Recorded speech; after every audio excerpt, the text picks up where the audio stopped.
байна уу? Гоё. За өнөөдрийн арга хэмжээнд таалагдж байна уу? Таалагдж байна. За чамд юу нөлөө таалагдсан? Түрүү шаар хөөрхийг харсан уу? Мянган шаар хөөрхийг. Харсан. Нийт хүүхдүүдэд хандаж юу гэж хэлэхээ хойлоос гоё баярын мэдлэг төшөөлөө. Баяр хүргэе гэж хэлээ. Энэ хүүхдүүдтэй баярын төргий. Манай Монгол улс 8-т нэг үзүүлбэр. хүнд ноогдох газар Хэдэн хүүхдэд баярлуулж байна? Нэг хүүхдтэйгээ явж байгаа юу? 2 хүүхэдтэй гэр бүлээр явж.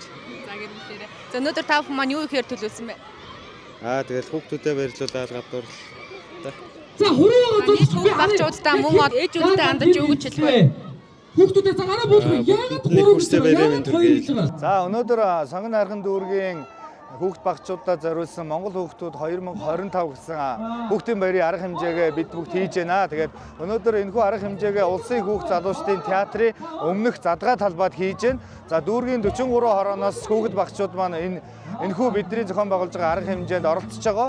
За энэхүү арга хэмжээ бол 2 үндсэн хөтөлбөртэй явагдаж байгаа. За өдөөс өмнө буюу бага насны хүүхдүүдэд зориулсан арга хэмжээнүүд, тоглолт хөтөлбөр, урлаг соёлын арга хэмжээ. За өдөөс хойш буюу өсвөр насныхаа хүүхд багчуудаа зориулсан бас урлагийн тоглолт, хөгжөөн тоглоом тэмцээний ийм хөтөлбөртэйгээр явж байна. Дээрээс нь дүүргийн нутаг дэвсгэрт үйл ажиллагаа явуулж байгаа төрийн байгууллагууд өргөнөөр бүгдээрээ оролцож байгаа.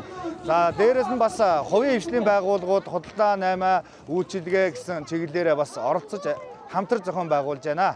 Өнөөдөр сонгон хайрхан дүүргийнхаа засгийн тамган газартай хамтарч төв талбай дээр жил болгон хийдэг хүүхдийн баярын арга хэмжээгээ мөн энэ жил дахин хийж байна. Гадаа хүүхдүүд тоглож байна, уран бүтээлчд байна, аядуугаа өргөж байна. Гадаа хүүхдүүдэд зориулсан худалдаа, хүүхдүүдэд зориулсан үзэсгэлэн, тоглоом, дуу, хуур одоо тэгээд сайхан бүхэл юм өнгөлөг гэгээлэг болж байна. Манай хүүхд залуучуудын театрын хувьд орой бид нар 18 цагаас залуучуудаа Ромео Жюльетта жүжигээ тоглож байна. Одоо 11 цагаас Арслан хүлэгт Баатар гээд бага насныхан зориулсан үлгэрийн жүжигээ, үндэсний үлгэрийн жүжигээ одоо тавьж байна. Манай өдөрж байгаа зохиол.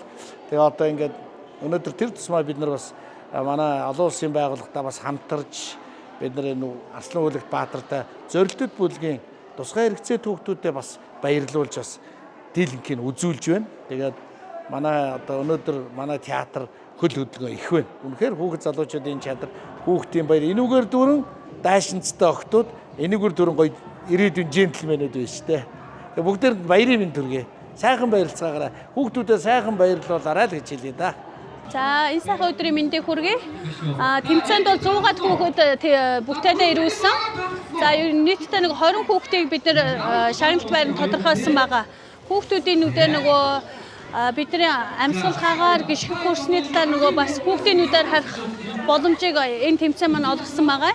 Гар урал дээр бол хүүхдүүд одоо энд та нар анзаарч байгаа бах те гарын дорх материалаар ашиглаад бүтээл хийж болох. Тэгээд хог хаягдлын талаар одоо хүмүүсийн ойлголт янз янз байгаа шүү дээ. Нөгөө гарын ерөөсөө хогийн савнд хийх тэр жижигхэн юунд бол ухамсар юунаас болоод хогоор сайн хаяхгүй байгаа. Тэгээ хүүхдүүдийн бүтээлээр бүтээл хийж болж байгаа юм байна. Хогийг бас ингээд ашиглах бүрэн боломжтой гэдэг юуг бас хүргэж мэдээж одоо агаарын бохирдол, орчны бохирдол дээр бас зөвхөн төврөөс биднэрт ямар нэгэн арга хэмжээ авах бүх иргэд ухамсартайгаар хандах юм бол бид нар энэ асуудлыг шийдэж чадна гэдэг санаатай байгаа.